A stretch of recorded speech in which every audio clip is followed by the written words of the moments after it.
Okay, good day to you all. This is a big session with some good friends to share their thoughts on the ongoing situation. I won't be long. I just want to give you a reminder. I know that the recent bilaterals, the US, UK, US, China, are heavy on the mindset of a lot of us.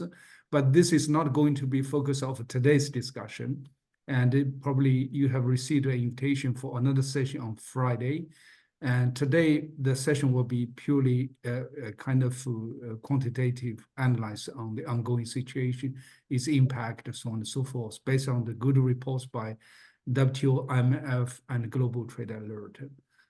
So with that, I will just ask you, for those who will not speak, to mute yourself, and I'll give floor back to Bob. Bob, please go ahead. Thank you very much. All right. Thanks, Lou. All right, so as Lou said, we're going to hear from the WTO, Barbara D'Andrea Adrian, on the WTO Global Trade Outlook and Statistics Report. Then we'll hear from Michele Ruta on the recent WIO and their trade analysis. And then Simon has two sets of analysis on the wave of Chinese products coming your way and redirecting Chinese exports to the US. So I've asked each to take about 15 minutes. We'll start in that order with Barbara from the WTO. I'll keep track of time, Barbara, so if it starts going on, you might hear me unmute and suggest you find a way to close there. So Barbara, the floor is yours. Well, thank you very much. Let me just a second share. Can you see my screen? Not yet, Barbara. Okay, so now there it is. There it is. Well, it's yep. Okay, and presentation mode. Okay. There you go. Good. Yeah, thank you, Bob, and hello, everyone. It's really a pleasure for me to be here to present our Global Trade Outlook and Statistics Report. But before we start, I would like to clarify that, the report has been prepared under WTO's own responsibility, and the views expressed in the report and in this presentation are not meant to represent the position or opinions of WTO members and are without prejudice to members' rights and obligations under the WTO agreements. So let me say that at the beginning of the year, we expected global trade to continue expanding, supported by improving macroeconomic conditions and in particular inflation to decline further, boosting real income. And also we expected some ease of interest rate to somehow ease of real interest rate, and also with a positive effect on global demand. But in fact, in 2024, the volume of merchandise trade had expanded more rapidly than what we had initially forecast. Barbara, are you advancing your slides? Because we're just seeing the intro page. No, I'm fine. I just, this is a little introduction. Thank you, Bob. So this is, we expect, so as I said, in 2024, the volume merchandise trade had grown by 2.9%, which was slightly above our latest, most recent forecast in October of a 2.7% growth. And this was due basically to some regions performing better, particularly Asia on the export side and North America on the imports. In fact, what really pulled down the forecast was the performance by Europe, which saw contractions in both export and imports last year. And this was due to weak trade within the European Union, so intra-EU. In fact, if we exclude intra-EU trade, then the volume of merchandise trade would have expanded by 4.1% instead of the 2.9% that was recorded when intra-EU trade was taken into account. So But however, despite the expectation, the outlook for global trade deteriorated quite quickly and suddenly due to the surge in tariffs and increased trade policies uncertainty. And in fact, this shift in trade policy, let me say, they presented real challenges for forecasting, because there hasn't been any comparable event in recent history, and most of the available data predates the introduction of these trade policy measures. So in response, the Secretariat used policy simulation generated by the WTO Global Trade Model to adjust the regular forecast. And based on this measure, on the measurement in place on the 14th of April, so just 2 days before the actual release of the report, which included suspension of the reciprocal tariffs by the United States, world merchandise trade was expected to drop by 0.2% in 2025 before posting a modest recovery to plus 2.5% in 2026. And this projection, I mean, the projection for 2025 is almost 3 percentage points lower than we would have expected without these measures, the measures that were implemented until the 14th of April. In fact, as you can see in the slide, sorry, here, I'm just changing here the view. In fact, as you can see in the slides, under the baseline scenario, which is represented by the red dotted line in the chart, trade would have grown 2.7% in 2025 and a bit more rapidly by 2.9% again in 2026.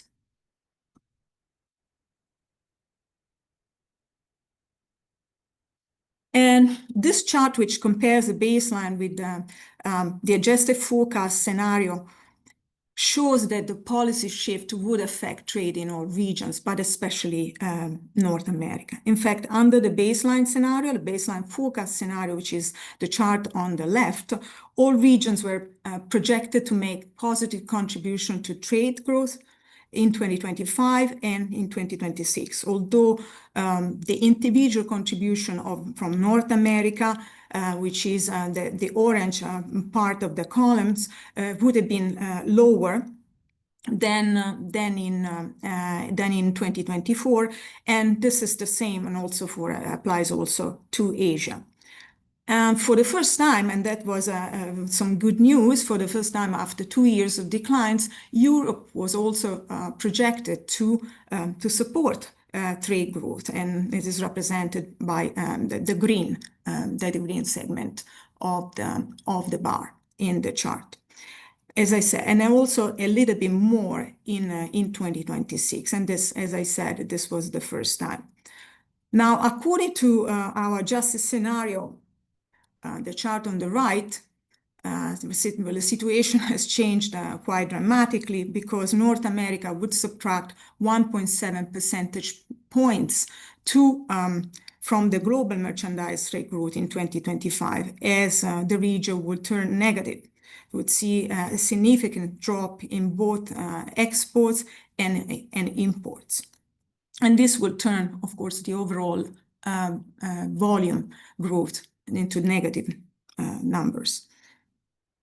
The negative growth for North America, which for information includes, in our WTO definition, includes Mexico, would continue in 2026 with the recovery only at 2.5%. Asia and Europe will continue to positively contribute to growth, but less than in the baseline scenario on the left. In particular, you can see that Asia's contribution is cut in half, basically half to 0.6 percentage points, while the combined contribution of all the other regions, that is South and Central America, Middle East, Africa, the CIS, which is represented by the gray part in the gray segment in the column, will also decline somewhat compared with the baseline scenario, but is less, it remains positive It doesn't go into negative numbers, and this is due to the importance of these regions as energy producer for which, and of course, the demand for which remains constant. But of course, the most important factor behind these changes in forecast between changes of scenarios between the baseline and the adjusted forecast is the decoupling between China and United States that was resulting from basically decoupling resulting from tariffs exceeding 100%, which were in place until yesterday. And in fact, we welcome the positive news of the talks between the US and China, and the suspension of the retaliatory tariffs until August, because this is a positive sign not only for the US-China relations, but for the rest of the world. So I think that it's a very, very important development.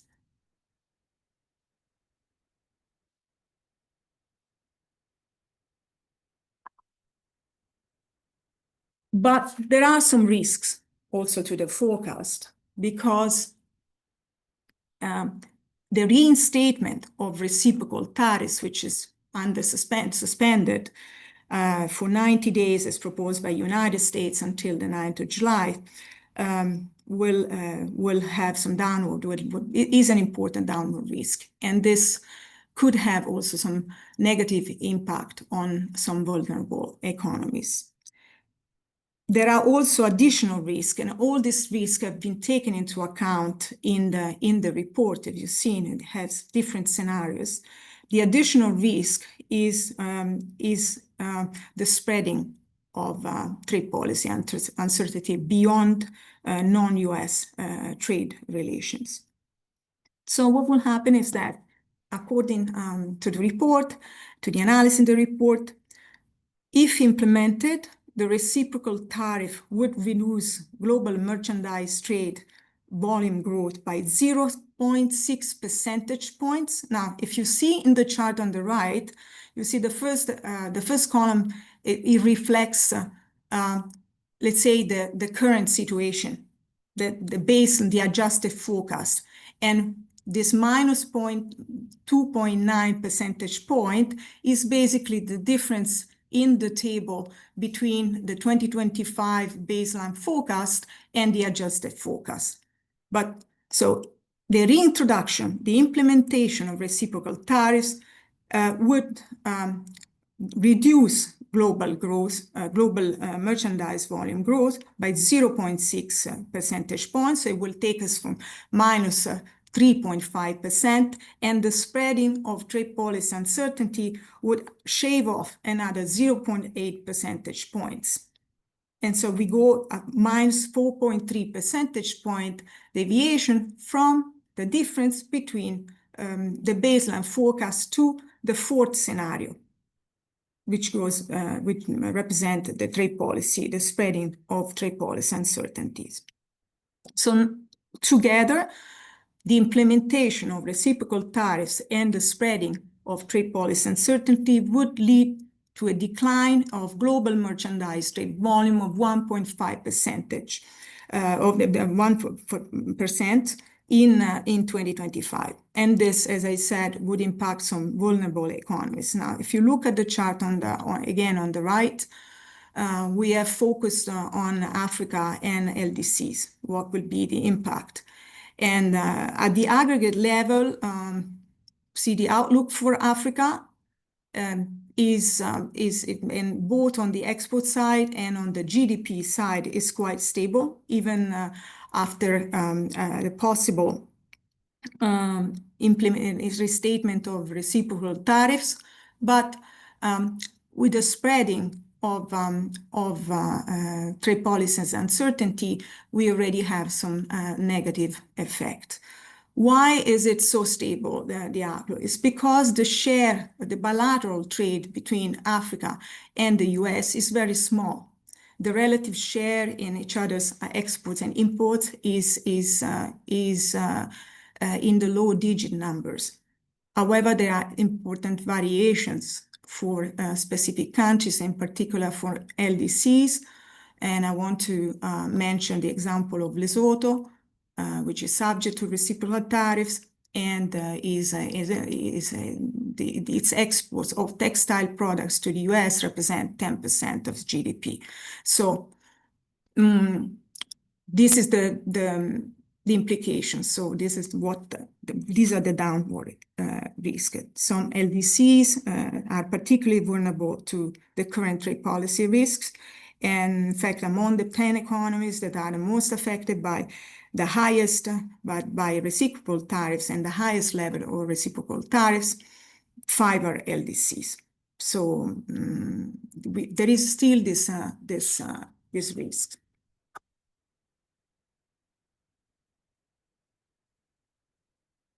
Now, the policy simulation for the second scenario, so the adjusted forecast, show that the disruption of US-China trade could trigger significant trade diversion with the tariffs above 100%. And the two charts here show what it means in terms of percentage point changes in trade shares. And we're talking about volumes in 2025 here. So we see the left chart shows the projected change in export share to the US, and the right chart, the change in import shares from China. This for all the different regions, for LDCs, and the individual country level for China and the US. So the measures in place on the 14th of April would have led to a decline of 10.5 percentage points in the share of China's exports to the United States, which of course is mirrored on the chart on the other side of the 11%. So basically, this is the biggest, and this is due, to the effect of this historically high tariffs. Hi, Barbara. It's been 15 minutes. Okay. It's already 15 minutes? Yes. Mm-hmm. Ah, okay. Fine. So maybe just a word about services trade, just a couple of words, because I said 15, 20 minutes. So just to say that this, for the first time, we'd also produce a services trade forecast. It's a new product in the WTO to complement all the long-standing merchandise trade forecast. And this was done through development of an innovative data set, which has allowed us to develop the forecast not only at the total services level, but also at the individual sectors. And although tariffs are not directly subject to tariffs, services trade is not directly subject to tariffs, services trade will also be adversely affected. And the report explains in detail how this can happen through effect on the transport sector, affecting consumer sentiment, for example, for travel, but also some investment-related services and even digitally delivered services. So according to our estimates, in volume terms, and the projection for services for 2025 is a 4% growth, and again 4.1% in 2026, and this is almost 1 percentage point less than in the baseline scenario. Something also about GDP, so I will go very quickly through these last 2 slides. Of course, we compared the baseline forecast with the adjusted forecast. We have a percentage point difference, 0.6 points for world at global level, with North America and Asia as the most affected, as you can see in the chart on the right. So where we are, because of course the statistics are not out yet, so we have to look into other trade related indicators. And the first, are there any signs of the impacts of tariffs? So the global container traffic indicator, global container throughput, rose in January, February, as you can see here in the chart, and particularly out of China, but then kind of pulled back in March. And let me conclude with the last slide on the PMI. We have the recent data until April, and I think we can see that the PMI is turned into a negative zone. Anything above 50 is an expansion, while for the index below in any value below 50 indicates a contraction.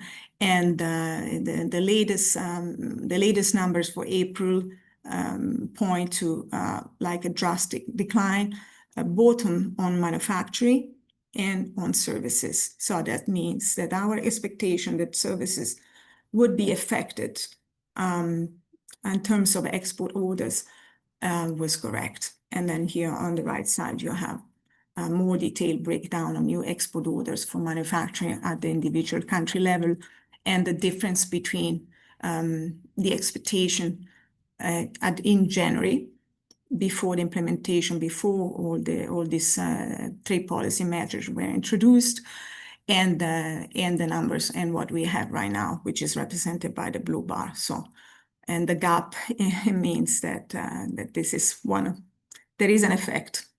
It's the first measurable effect. So thank you very much, and back to you, Bob. Yeah, thank you, Barbara. Questions for Barbara? We can take questions now for 5 minutes or so, and then move on. Raise your hand if you have immediate questions. We can also come back and do this at the end.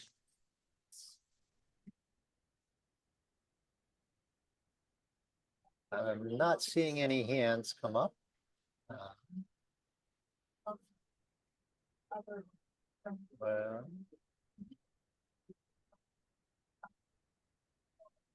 So Barbara, just to quickly summarize, then I'll ask a question.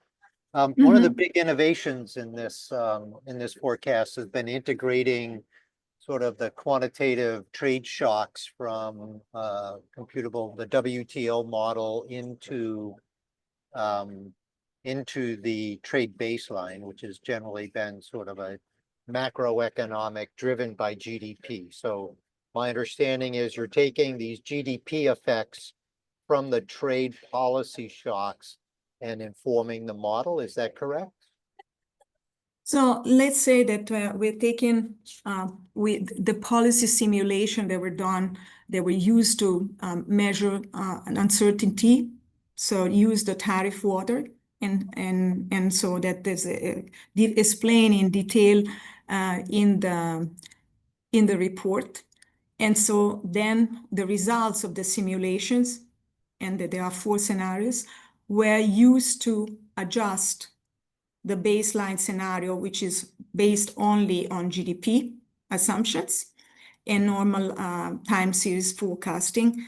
The baseline scenario does not include even the Canada, Mexico. I mean, the very first measure. So it just incorporates a general uncertainty about U.S. policy, but without any specific measure. While it was impossible, as I explained at the beginning, to have any other indicator. So the first objective was to measure this uncertainty, to provide a measure of trade policy uncertainty, and that was done through water, I mean tariff water. That is the gap between the MFN bound rates and tariffs and the applied rate by members. We have a gap of about 12 percentage points if we take the average for all WTO members in 2022. And so there was it was modeled to adapt to inform the normal forecast, the regular forecast. So this is your model, Bob. Well, So, and it's- then we have to it's a thank you that you WTO were- model. Yeah, It's yeah. a W2 model, but it was one of your, improvement here in the work in the division. So Well, thank you, it was Barbara. I very see useful. Thank you. I see Carlos has a question, and then I see Yes. two questions from attendees. So Carlos? Yes. Yeah, it's very interesting, and I enjoy seeing the numbers in terms of trade diversion, particularly with respect to South America. In Brazil, at this point in time, this is a big concern. I know it's not the WTO focus, but are you thinking also of doing something about investment diversion associated with this trade diversion? Well, that's a very good question, Carlos, because the model is, is actually a trade model only.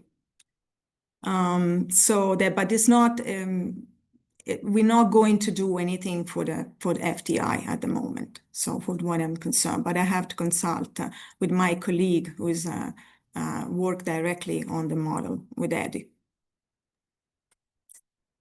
Who's here in Paris, by the way, giving a presentation right now that I'm missing. So yeah, Eddie, yes, I know. But I know. Michele, maybe We're Michele. all busy. We're all very busy in different panels, so it's Yeah. impossible to keep up with But demand.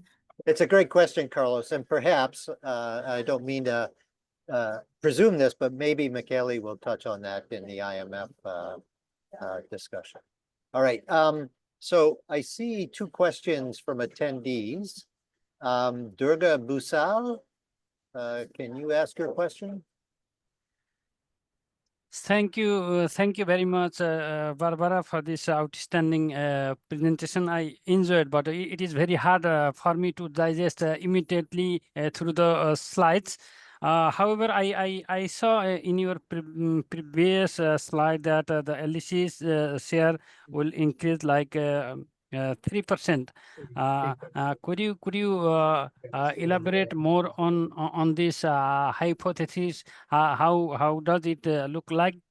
And then the second point that I would like to comment, the big firms, those which are exporting these ready-made garments to the US. And then in such a case, once the tariff escalation remains same, and then the big firms will divert their export to other destinations. In that case, the small firms will suffer to compete in their domestic market. What is your views on this item? Thank you so much. I would like to hear from you. Yes, thank you very much. So let me say first that, of course, we are talking about the scenario that we had until a few days ago. So this is the scenario with the very high tariffs, bilateral tariffs exceeding 100% between the US and China.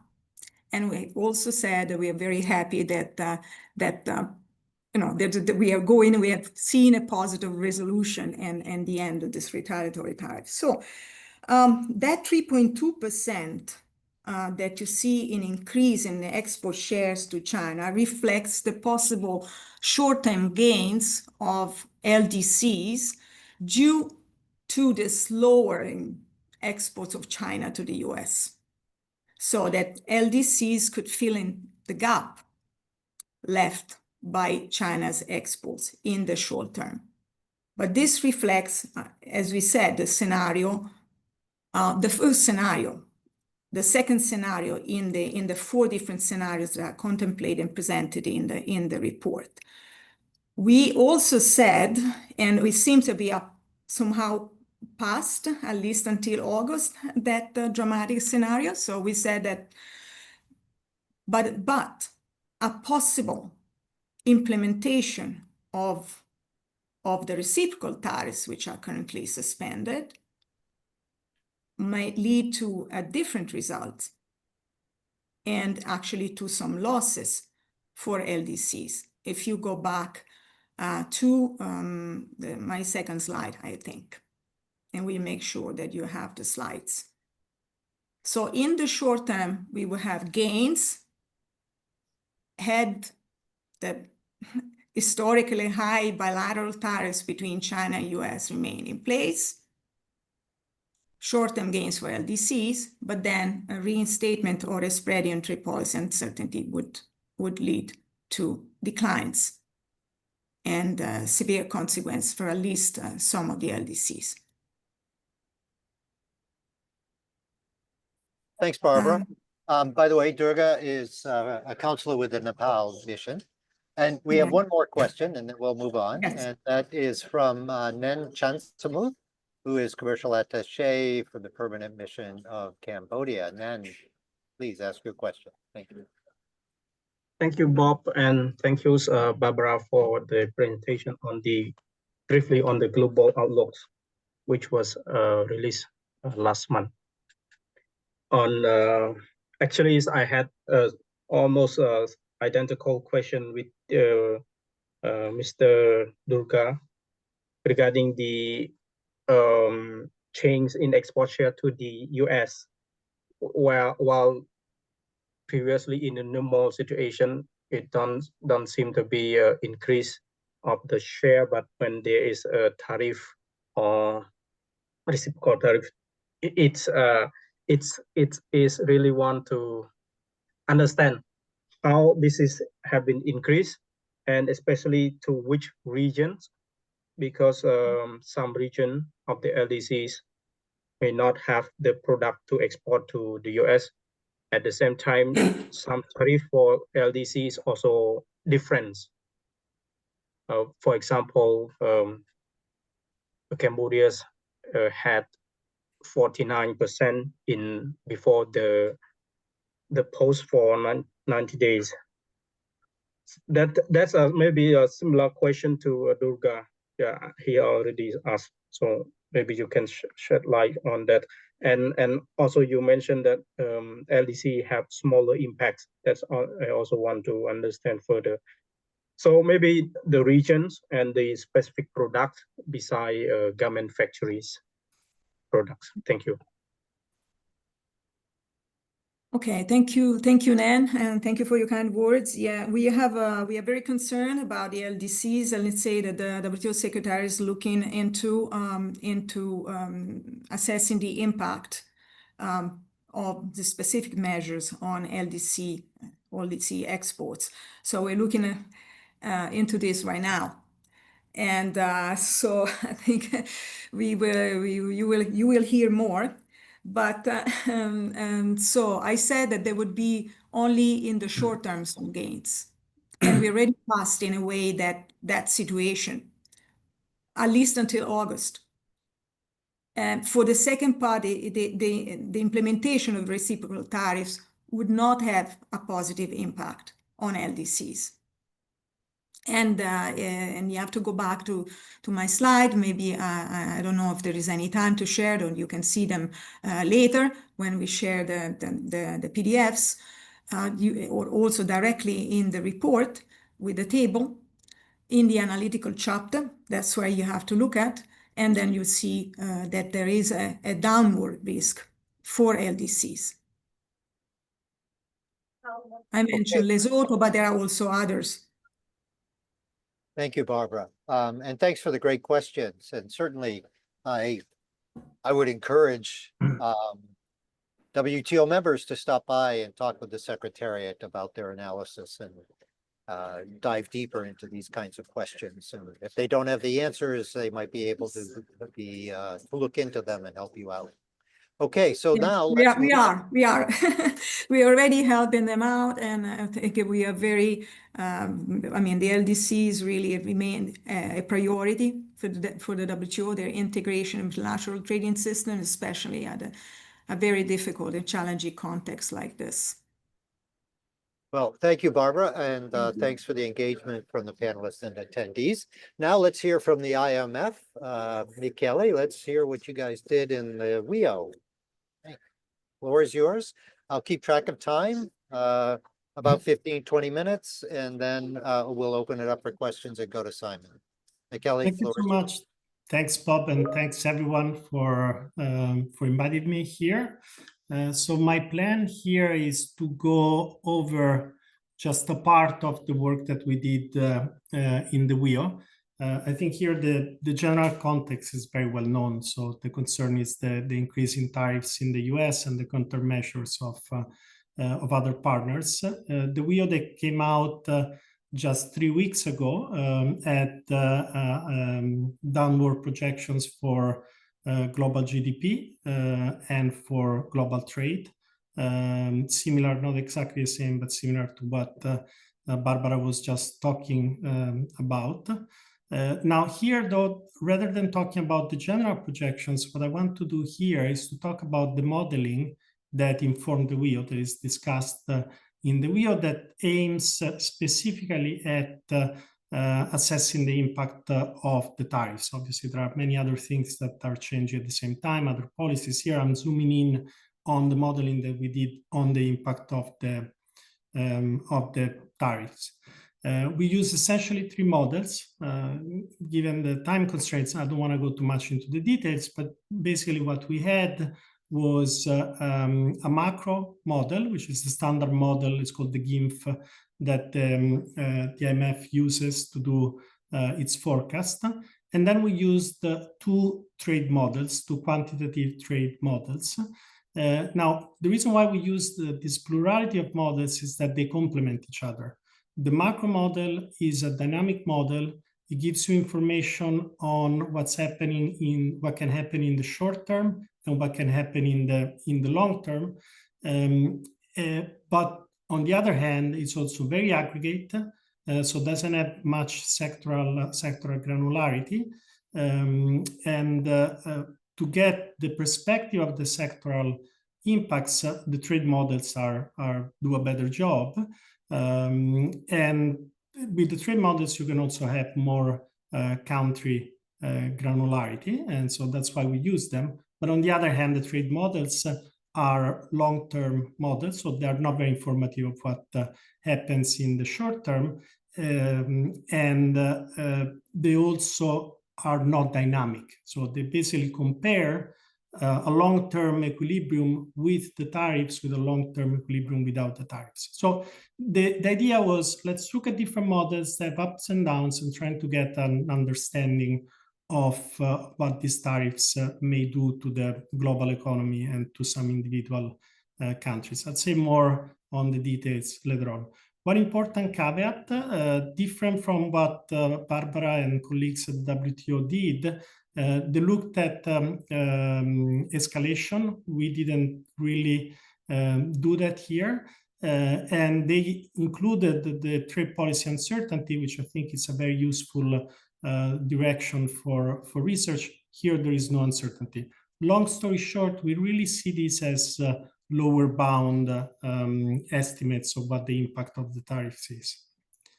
Now, one thing that is important is that obviously, when you need to get out with a report and you have a fixed deadline because it's when the spring meetings are, at some point you need to stop, because we kept updating numbers, but the policies were moving much faster than we could. So what I'll show here is based on what is in the WIO, which basically stopped the analysis on April 4. So the April 2 increases in tariffs, or the so-called Liberation Day or reciprocal tariffs, those are in. What happened afterwards is not. And so what happened with until April 4 is that the US average tariff rate vis-a-vis the world increased substantially relative to January, and it was about 25%. In January, this was 2.7, so it's a substantial increase. And as you all know, Barbara was saying this, the effective tariff rate vis-a-vis China is the one that increased the most. By April 4, it was 64%, and then there were other relevant increases in other countries in Asia, EU, Mexico, and Canada, among others. Now, just for you to have clear the picture, so what we are doing here is to use the tariff rates on April 4 that highlighted in red, so you see exactly what what we have been using. It's just the picture that you saw before. But obviously the situation has evolved. As you all know, tariffs between US and China went up after April 4. And now, just starting with today, they went down. And so that's the last column that you see in this table. Now, just to make sure that you don't think that anything that I'm going to say next is useless, I think there is a value. Obviously, we are redoing the simulations, and so some of the quantification will naturally change because tariffs have changed. But a couple of things are the same. One is that the tariffs of the US vis-a-vis China and of China vis-a-vis the US are still quite higher relative to January. So you just compare the first and the last column in this table. And similarly, the tariffs of the US vis-a-vis the world are higher relative to January. So the point is that the size of the effects will change, but some of the content in terms of the channels that matter will remain the same. So I hope that the rest of what I will talk about will still be useful. So let me say something about the short-term effects. So this is just based on the macro model, as I said earlier. Here, when you want to assess the short-term effects in these macro models, you need to make some additional assumptions. Essentially, you need to say what's happening to monetary policies, and this has implications for the exchange rates. And then you have to say what happens to fiscal policy. And here, the assumptions are quite simple. What we are assuming is that for all economies, monetary policy is endogenous, which means the exchange rates adjust, with one exception that is relevant, that is China, which has a more managed exchange rate through capital flow measures. So the renminbi US dollar doesn't move as much as other currencies. And this tariff revenue that is collected, we assume that just goes to reduce debt, and then after 30 years is rebated lump sum to households. Now, with this basic assumption, these are the short-term effects of the tariffs only, the April 4th tariffs only, on GDP. And so what this figure shows is the deviation from a forecast with no tariffs. And as you can see, for the world economy, over these and the next 2 years, GDP declines up to minus 0.5%. The effects are larger for United States, China, Canada, and Mexico. Why is that?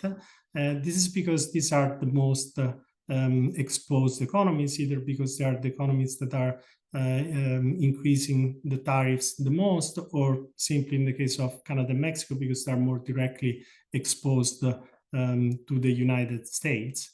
And the economic mechanism here is fairly simple. You need to think of these tariffs in the short term as being a negative supply shock for the economies that impose the tariffs, and a negative demand shock for the economies that are the target of the tariffs. And so these negative supply and demand shocks are what explains the declines in the growth of GDP. Now, let me say something about the long-term effects. Now, here is where we can use the full set of models. And here, the thing that is important to highlight is what these models can uncover, which, as I said, it will remain despite the fact that maybe the sizes of the effects change based on the different tariff rates that are present now. And the channels are essentially three. The GIMF, the macro model, emphasizes capital accumulation. So the reduction in investment that is due to the distortions created by the tariffs. The trade models instead focus on the misallocation of trade across sectors and within sectors. So that means that countries, because of the tariffs, may import from less efficient producers or may consume more from less efficient domestic producers. And within sectors, you may have that less efficient producers stay in business, and this reduces the productivity. So these effects is what are driving the long-term implications of the tariffs, which are reported here. You see 6 columns because we report the 3 columns for trade on the left for the 3 models, and the 3 columns for GDP, again for the 3 models on the right. And as you can see, if you focus on the last row, which is the effects on the world economy, exports in the long term are going to contract between 3 and 5%, and the GDP is going to contract between minus 0.2 and minus 1%. And again, similarly here to what happens in the short term, which is not surprising, the economies that are most impacted by the tariffs in the long terms are the economies that are more exposed to the tariffs: United States, China, Canada, and Mexico, because these are the economies that either are imposing the tariffs or are more have exports, a larger share of exports in the US that is increasing the tariffs the most. Now, let me focus on 2 final considerations here. And Barbara mentioned something. I think this is going to be most of what Simon wants to talk about. So hopefully it's a good bridge to the next segment. I want to talk about trade diversion first. And second, I want to talk about what other countries may do and the implications of actions by other countries. So first on trade diversion, this is similar to what Barbara showed earlier. So what is the problem? The problem is that tariffs on China are significantly higher than tariffs on any other countries. And because of these, the changes in relative prices imply that trade flows will redirect away from the US to other economies. And the concern, of course, is that other economies that see a large inflow of imports from China may react, possibly imposing other restrictive measures, so that the bilateral tariffs between the US and China may result in tariffs spreading to other countries. And here, what we are simply showing is that the countries in the euro area and other Asian economies are the ones that would likely see the largest changes in the shares of exports from China. Here we are also using the tariffs post-April 2, and obviously because those were higher, the impact is larger. Needless to say, if we do the analysis now, because the tariffs between US and China are going down starting from today, this effect would be milder, which, as Barbara was alluding, is definitely good news. Now, the second question that I want to touch on, and that's my last substantive slide, is what are the effects of possible responses by other trading partners of the US? Now, essentially, there are 3 types of actions that other trading partners may take. One, and in part we have seen that in the case of China and Canada, they can decide to retaliate to the US tariffs. Another possibility is that they will use industrial policy, subsidies in particular, to help the producers that have been negatively affected by the tariffs. And finally, a third possibility is what other countries may do is to say, well, we lost market in the US, let's try to find market in other places, which means let's try to sign trade agreements with other partners, or in the case of the European Union, let's try to reduce the internal barriers in the EU.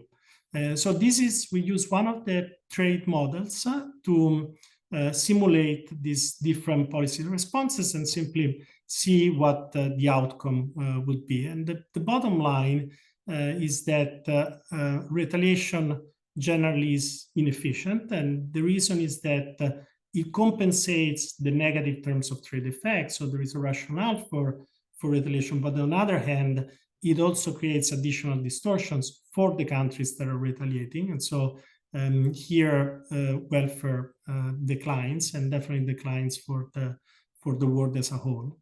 Subsidies are a very tricky response. Industrial policy subsidies, which is the main tool of industrial policy right now, have a logic when there are market failures. But here we need to think what this problem is. The problem here is that there is a reduction in demand because of higher tariffs.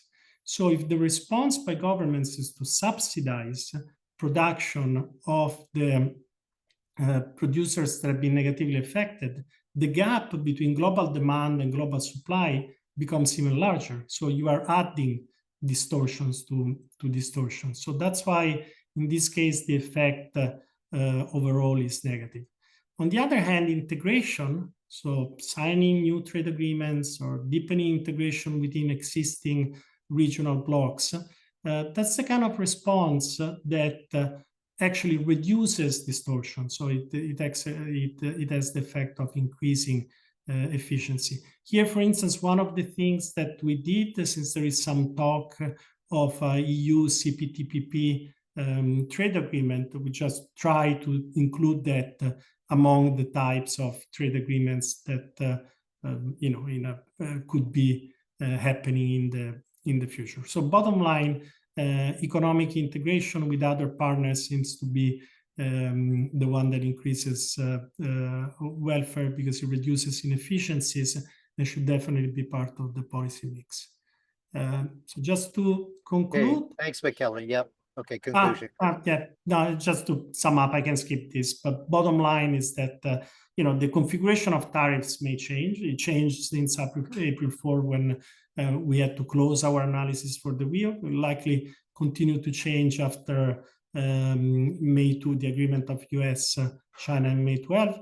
But the bottom line is that the effects of the macroeconomic effects of the tariffs are substantial and negative, especially on trade output and welfare. How different economies are impacted, as I mentioned, depends on several factors, how exposed they are, and on the type of policy responses that they put in place. Other things may matter: escalation, trade policy uncertainty. Bob mentioned, and there was a question about how FDI changes. Those are all things that would require additional thoughts that are not really embedded here. And obviously closing, but with the Friends of Multilateralism Group, that's an easy sell. The fact that the importance of the rules-based trade system is key in order to stabilize expectations and avoid excessive distortions. So let me stop here. Thanks so much. Thanks, Michele. All right, the floor is open for questions. Raise your hand.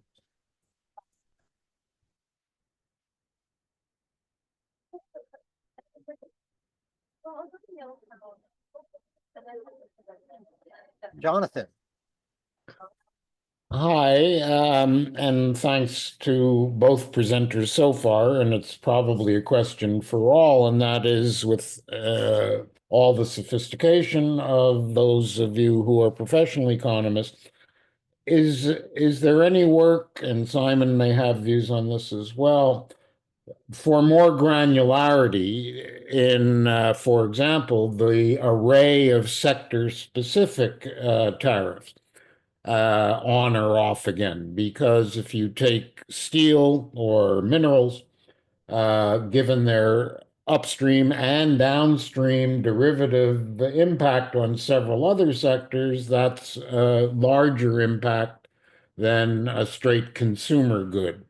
So is there any effort to disaggregate the overall tariff averages into sectoral approaches?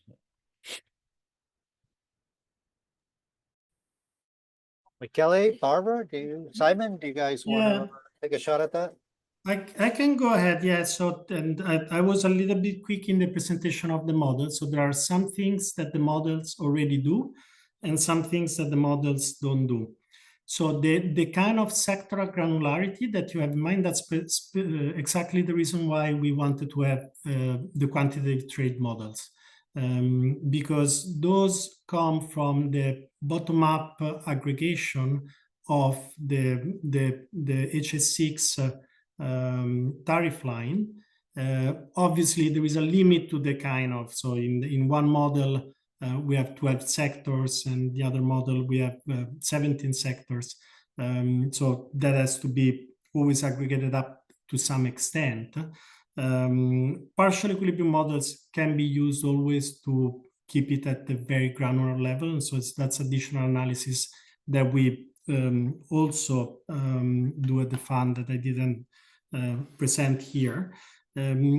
But your point is well taken, and there are two types of limitations. One, and you were alluding to that, tariffs going up and down, there is a problem of uncertainty. So one issue that I see is that in the world pre-January, basically tariff expectations were anchored in commitments at the WTO and other trade agreements. Now this anchoring is not there. Because people expect that tariffs may change. So that's why uncertainty went up. And this is something that the WTO had a first effort, which I think is great, but something that will require a lot more thinking. The other part, and that's where the FDI point is relevant, we have GVC trade in the sense that these models all embed input-output linkages. So the fact that intermediate trade may move because of the tariffs, you have that. What you don't have is FDI, and the fact that the structure of the input-output tables, if you want, can change over time. So we are all somehow anchored in TIVA or some version of TIVA. And so that's something that it's probably complicated to do, but it's a next step for research. Thanks, Michele.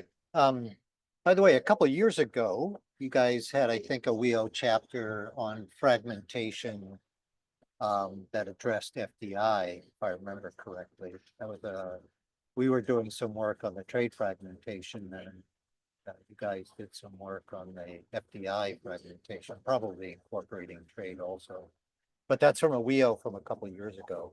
Yeah, and that work, by the way, continues. So I'm organized a conference in Tokyo just in early April, and we're going to have an ebook with Richard Baldwin on the conference proceedings, and there is a chapter that looks exactly at FDI and how they're being reshaped. What I meant though is that it's like two separate tracks of research. So some people look at FDI. Some people look at trade. At some point, some convergence would be helpful. By the way, Jonathan, I recently wrote a report with some students where we looked at the US TIVA data and looked at the Trump 1, 201, 301s, and 232s. And it's interesting in about 16 sectors that, 16 product lines that we could map the TIVA sectors. We saw reduced Chinese value added in US final consumption and increased US value added in US final consumption. So if the policies were aimed at increasing US value added, well, it looks like we haven't empirically statistically tested this, but the correlation looks like it did work. But it probably came at high cost. So if we were to put this into our trade models, we'd get those inefficiency estimates, and we'd see that indeed there was trade diversion, there was some reshoring. I was surprised, by the way, I didn't expect to see the reshoring, but it seems to have occurred. But likely when we stick that into a model, it's going to show that that was pretty costly reshoring. But costly in an overall economy that was growing fast. So may not be doing that anymore. Other questions for Michele?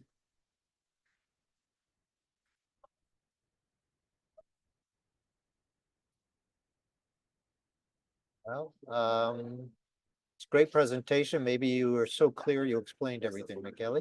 But let's move on then to Simon, who's at IMD in Lausanne.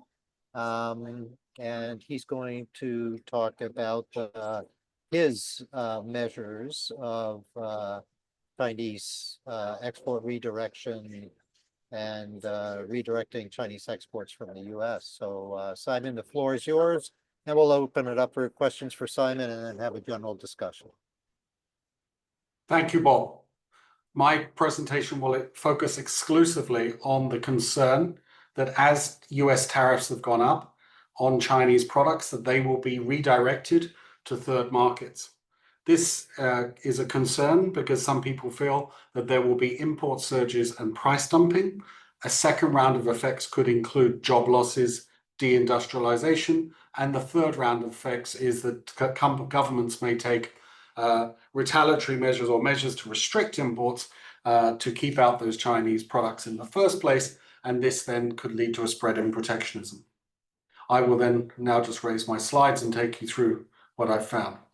My presentation is entirely factual. I will not use any simulation models. It will be based on evidence, on actual data. I'm going to do three things. First, I'm going to take you through the latest Chinese export trade data, which was released last week, to provide you some context for this discussion. Then I will turn to the first trade war between China and the United States to look at the extent of export redirection at that time. And then I will look forward to the current situation to see whether or not trade redirection is possible and the policy implications that follow from it. So first, let's start with the latest data release from China on its exports in April. This data was released last week. It has been compiled by Trade Data Monitor, which is an authoritative source. We have the following information that China's exports this year in the first 4 months have risen 6.4%, and their imports have fallen 5.2%. Perhaps more interestingly is when you break it down by geography, we can see that exports to the United States are lower, down 2.7%, and year on year in April alone, they were down 21%. Exports to the EU year on year from last April to this April are up 8.2%. Exports to ASEAN year on year, April to April, are up 21%.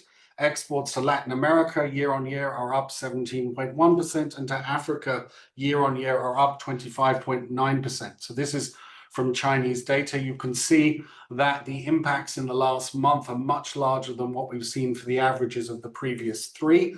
And no doubt this will add to concerns that products are being redirected. Now, the second piece of evidence I want to show you relates to the prices of Chinese exports. Here we've taken average values of goods exported from China and looked at the baseline changes from 2023. And so we've put in the price change in the average price in 2024 and in 2025. An important message that will come from this chart is the dangers of generalization.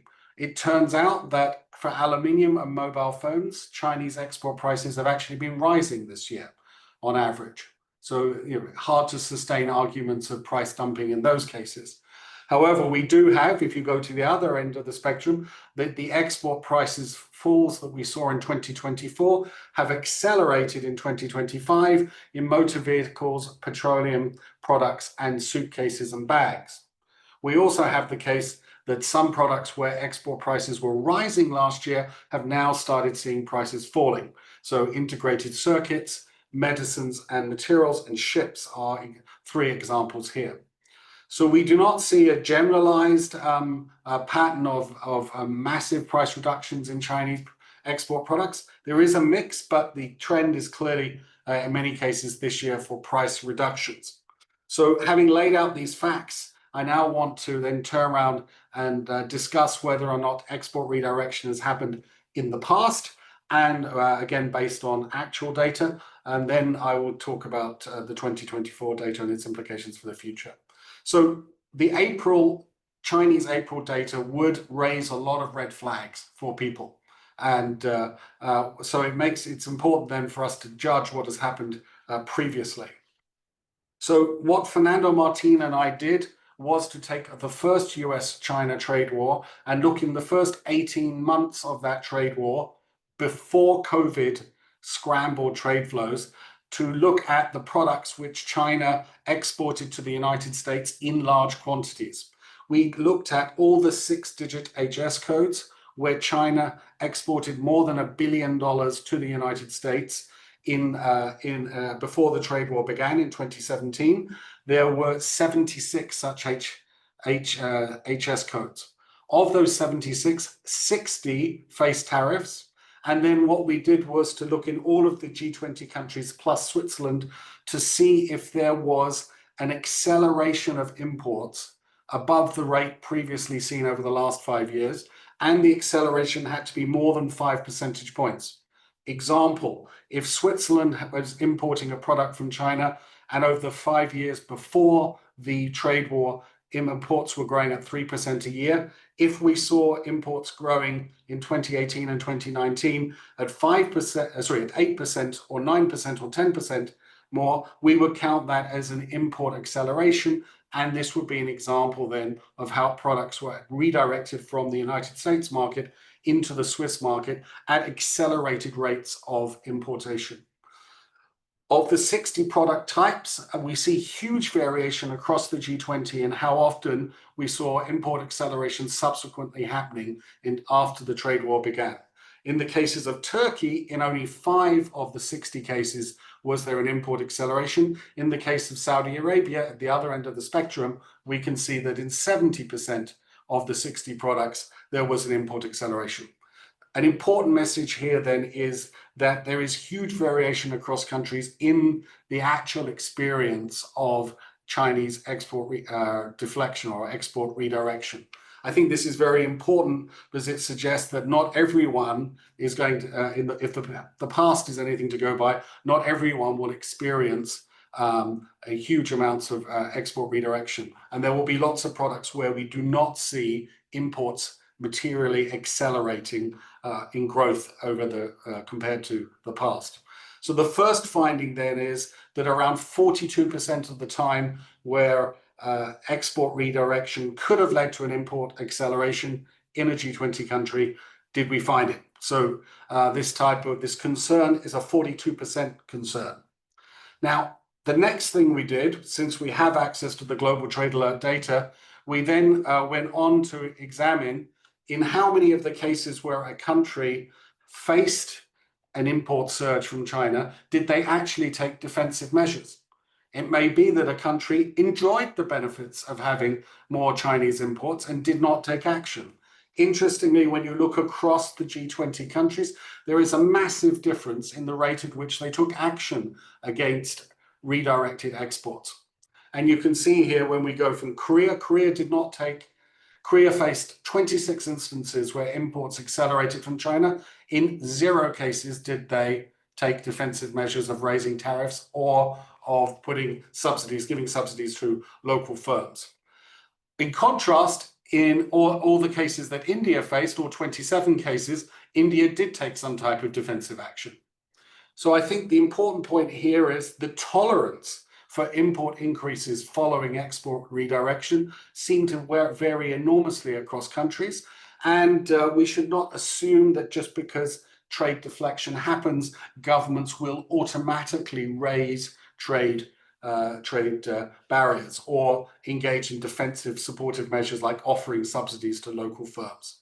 So what you can see here then is that the perils of overgeneralization here. It really is perilous to assume that trade deflection happens everywhere, and it is incorrect to assume that every country that faces it always impedes trade. In fact, only 53% of the time where there is trade deflection, which has led to an import acceleration, did governments take defensive measures.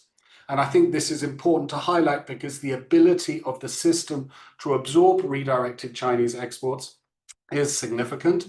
And please bear in mind that the exports that China had for last year to the United States, which totaled $439 billion, amounts to just 2% of the non-US imports of goods around the world last year. So the ability to absorb these imports is an important consideration. So that's looking backwards. Now let's consider the current situation. What we did in the next piece of analysis was to look at the most fine-grained US import data available for 2024. We looked to see where those imports took place. An important point, I think, which is worth thinking about is that in order for Chinese export redirection to happen in large quantities, there has to have been a lot of exports of a product from China to the United States in the first place. If we take a $500 million threshold and we count the number of 10-digit HTS codes in the US system where China exports more than $500 million in 2024, there are only 101 of those products out of 14,000 which the United States imported. Okay, so there's only 101 products where China exported more than $500 million to the US. They account together for $213 billion worth of imports into the United States, half the total of last year's exports from China to the United States. So the first conclusion is the imports of the imports of the United States from China are highly concentrated. The second finding is that those 101 products are concentrated in a small number of chapters of the HS system, chapters 85, 84, 87, and 95, and plastics as well, which I believe is 39. Yes. And so in many sectors, therefore, we will not see large amounts of Chinese export redirection because there wasn't a lot of exports of China to the United States in the first place. And this is a critically important point in assessing what's happening going forward. The next thing we did was to look at these 101 products. The claim often made is that Chinese exports are super competitive. They are destroying firms in markets abroad, etc., etc. It turns out that in 56 of these 101 products that China exports a lot of into the United States, Chinese firms were losing import market share. Losing import market share, not gaining, losing. So the assumption that Chinese exporters must be super competitive in the United States market doesn't stand up in the data either. So when you put this all together, what you can see is that we have essentially reasons for believing that if export redirection happens, it will be concentrated in a limited number of products, in a limited number of sectors, and we should not make the assumption that Chinese exports are necessarily all conquering and always on the front foot. Let me draw then the policy implications of these two papers, both of which have been circulated and are on the Global Trade Alert website. The first is, it is important to keep a sense of proportion. Yes, Chinese export redirection does happen. Yes, it can result in import acceleration, but not all of the time. And even when it does happen, governments appear to take action against it only half of the time. So do not assume that export redirection must happen. Do not assume that it will lead to import acceleration all the time. Do not assume that that is problematic from a policy point of view all of the time. It's very important then to see that this is a matter which happens selectively and probably merits a surgical response. Why is this all true? Well, firstly, principally because Chinese exports to the United States are so concentrated in a relatively small number of products that it must mean, therefore, that export redirection can only be a problem in the small number of sectors.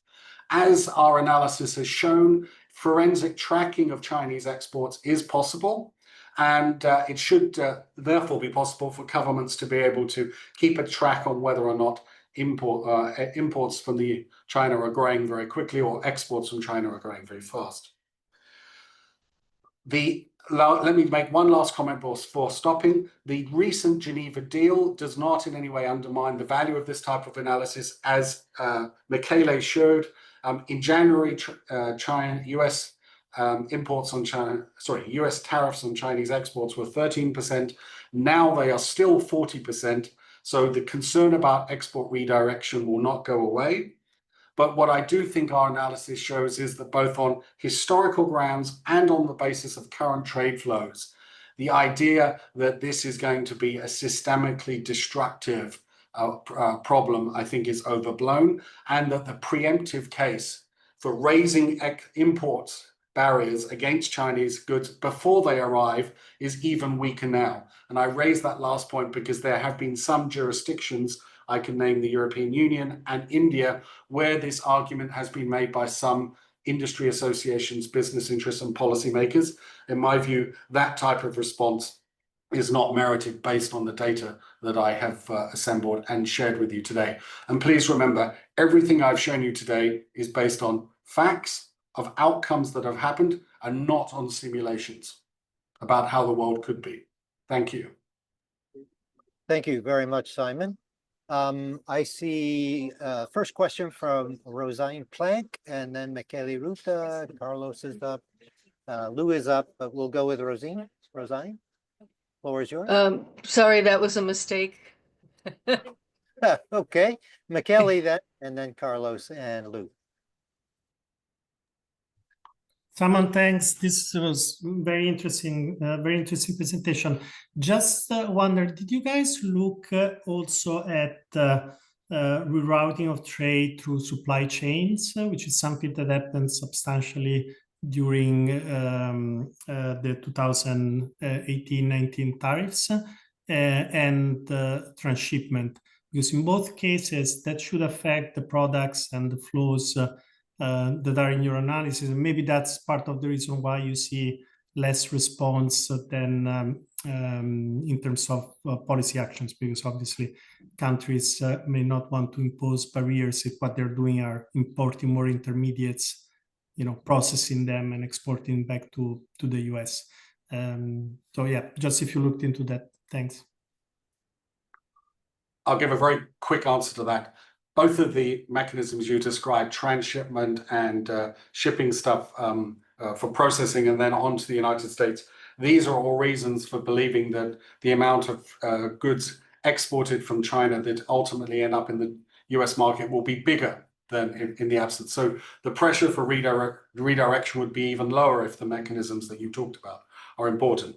Now, we did not go into looking at the strengths of those mechanisms largely because others have shown them.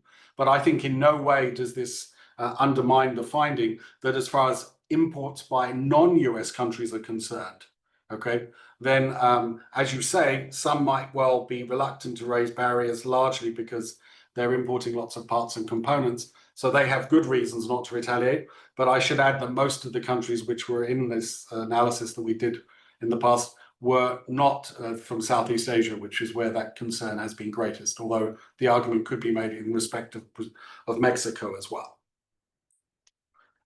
Thank you. Carlos. Well, thanks, Simon. I'm very happy to see that according to your analysis, Brazil has been less protectionist in its response than the European Union, India, etc. I can tell you that right now, if you come to Brazil, as I have been inviting you lately, you'll see that probably BYD cars are totally dominating the car industry in Brazil. They are also investing in Brazil. But I have a question that connects to the presentation of Michele. I found quite interesting what the analysis that after the agreement, the temporary agreement between China and the US, the average tariff in the US is something like 14.5%. Although if we look at the estimates of the Yale lab, they are something like 17.8%. Of course, this may have to do with different methodologies. But one thing that I would like, Simon, for you to explore, and maybe Michele, in terms of the incentives for integration, would you give higher odds for the possibility of an agreement between European Union and Mercosur now? Okay, let me quickly respond. So your initial observation about BYD is very important because so much of the newspaper coverage of export redirection is based on examples. The journalists who write for us take the view that somehow we relate better to examples than to overall statistics. And the reason that I and Fernando did this analysis precisely because we wanted to see if the examples are at all representative. Are they representative of all cases, or is export redirection only a problem in certain sectors? And it turns out when you take the overall perspective and you look at all the products which are out there, export redirection happens far less frequently than people might have otherwise thought. So my short answer to you is beware of the examples you read about in newspapers. But let's acknowledge some of those examples are real. So I'm not denying it. It's just a matter of considering this. You asked me to speculate on EU Mercosur. I'm not quite sure what to say. I think it's probably more likely, but we all know the problems we have on the European end on this particular question. But the world is changing fast, and now that we have an even more geopolitical European Commission, maybe this deal will get done. Thanks, Simon. Lou, and then we have Durga again. Maybe I can comment. Michele, okay, yes, please go ahead. Just very, very quickly. And by the way, Carlos, just my name is pronounced Michele, so that I don't get stuck with Michelle for too long. On your question, my own view is that the forces that shape regional trade agreements remain in place. So the usual trade creation, trade diversion, or the political economy constraints that someone was alluding to. My own view, though, is that when a large trading partner increases tariffs, the incentive for third countries to sign trade agreements is higher. And simply because, in my view, what this does is that it increases the relative gains of trade creation versus the losses that can be induced by trade diversion. Then, obviously, that doesn't mean that the EU Mercosur that has been in the pipeline for many, many years will go through. But I think that just from a theory perspective, the case should be stronger now.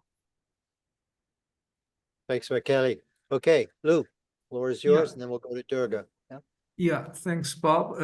First, thanks to Simon for shedding a lot of light on this kind of redirection, the generalization. I was also astonished earlier this year when I read in the newspaper, I think it was Catherine Tai who was saying that the tsunami is coming. I mean, mainly saying that the Chinese products will be flooding out the markets when the US raised their tariff. So now the case is very clear. But I have a similar question as Michele, especially about those countries on your slides which didn't do much to put a restriction on Chinese imports. And probably if you could, and your colleagues could maybe add an extra leg of analysis how these countries their export situation towards the US, whether there's a, how to say, kind of a surge from them to the US and which sectors, and maybe we could even see a better picture about whether this kind of, the other concern of the US that when they did raise tariff and all those flooding products to other countries will be illegally transshipped to the US. So that probably will be even better. Thank you very much. I take that as a suggestion rather than for me to answer. So thank you. Yeah. Okay. Durga. Yes. Thank you so much, Professor Simon Evenett from the global. Yes, we have been benefiting a lot from the global trade alert, and then also I would comment for your outstanding presentation. It's very useful and interesting as well. And then you were talking about this trade deflection, and then in one slide you said that out of like 429 billion of Chinese exports to USA in 2024, 213 billion was accounted by just goods in just 101 US STS 10-digit code. Could you a bit elaborate what are those products so that we could be benefited a lot? And then one more question, Professor Simon, for example, how do the smaller firms survive in this case? I think the export trade may be directed to the other destination. In that case, the smaller firm might suffer and could not compete to the bigger firms or the companies. In that case, the smaller or the LDCs will be more affected from this. I don't know. Should I say trade war, or I don't know, trade competition? Could you explain a bit more in this area? Thank you so much. So let me answer both questions. So the first thing is, of the 101 products, by far the largest category is smartphones, and then followed by lithium-ion batteries, and then certain motor vehicle parts and components.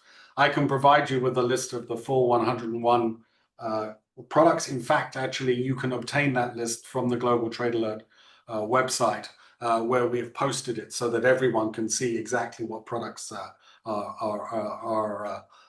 possibly subject to export redirection. So that information has been made available because it is publicly made available by the US government. So we literally just extracted it from that. And then what you might do is take a look at that list and see if any of the products on that list are of defensive interest to your country. Now, with respect to the impact on LDCs and others, I mean, I have essentially one thing I suppose to say here, which is that I was quite surprised by those April 2025 export numbers from China. I had not expected them to be quite so high to various parts of the world. And as you saw there, I mean, some of the LDCs are in the regions which I reported information for. So we have to take it as a plausible possibility that some of them will be facing increased imports from China. I would caution you, though, to note that exports from China have been rising anyway. So how much is export redirection is another matter. But essentially, you should be able to track that if you can track the exports from the Chinese in the first place. We have not done an analysis of the potential import surges into LDC countries during the last trade war, and that's something we could definitely work on, and I would be happy to follow up with you about that. Thank you. Thank you, Simon. I have one quick sort of technical comment you could probably address pretty quickly. In your first analysis of the trade redirection, did you account for zeros in the trade in the previous time period? Because trade is noisy, right? There's lots of zeros in trade. And then you can get a sporadic increase. It may not have long duration. CEPI's done some work on this, looking at sort of the duration of trade. And I wonder if you accounted for that. And I see a question from Hector. So you can respond to me bilaterally or whatever. The short answer is, in the design of this, we were conscious of this. And there were certain things we did to try and make sure that this was not going to generate false positives of import surges. Okay. Thank you. Yeah. Hector? Thank you. This is a question for Simon, basically, about the expectations of redirection or of export from China. What do you expect from further bilateral deals that countries are negotiating with the United States regarding what they called in the UK deal conditioning about conditioning access to the US market to strengthening alignment and collaboration on economic security. I'm borrowing the language, I'm repeating the language from the US-UK deal, in which there is a commitment to including coordinating to address non-market policies of third countries, for instance, investment security and all this. I wonder if this model could be pursued in several of the other bilateral deals, and wouldn't that force countries basically to close markets to China's exports, and therefore to increase the pressure on diversion to other countries from China? That's the question, Simon. And thank you very much. I found your explanation, your explanation really very interesting. So you describe a hypothetical which could happen. I would say, if I was trying to defend your concern, I would turn around and say, when I look at those April 2025 data, it's interesting that the Chinese export growth has been faster to the regions which have smaller economies rather than the bigger ones. So you saw that the growth to Latin America and to Africa was very fast compared to the growth to Europe, for example. And so this does make you wonder if Chinese exports are being directed towards countries which are not necessarily particularly high on the list of countries where the US is likely to negotiate these deals by July. So that's, if I were trying to build out your concern there, one could say that. I think the question of export redirection is somewhat independent of the desire in certain key sectors for the United States to see some trading partners source less from China. So I think that's a dynamic in all of itself. As you rightly highlight, this could, in those sectors, lead to further pressures for export redirection. I'll have to try and think if there's a way in which we can use the prior trade war to try and disentangle whether or not that happened, okay? Because I think, as you can tell, in so much of the work that we do, we have tried to try and scale different and look at different trade policy concerns, and rather than speculate based on fear, try and use actual evidence of what's happened in the past to scale how big a problem is. And I would need to think about how to turn your conjecture into something which is testable. Thank you for the question. All right. Well, thank you. I think that brings us to the close. Lou, do you want to handle closing here? Thank you very much to the speakers. Very excellent presentations, very informative. Yeah, no, thanks a lot, Bob, and for your excellent moderation, and also for all the panelists for really excellent presentations, which sheds a light of the doubts on many of us and also beyond us. No, I just want to remind you again that on Friday, we are going to have another session on the recent 2 bilateral deals with the US by UK and China. And of course, that we are doing more than we normally do, that twice 2 sessions per month, but now we are doing much more. The only reason is to, of course, not to lose sight of the big developments around this global situation, and to help people who called us and ask us to help elaborate on those things. So I welcome you to join us again on Friday, and thanks again to all the participants. So see you on Friday, and bye-bye. Thank you. Thank you, bye. Bye. Thank you. Bye.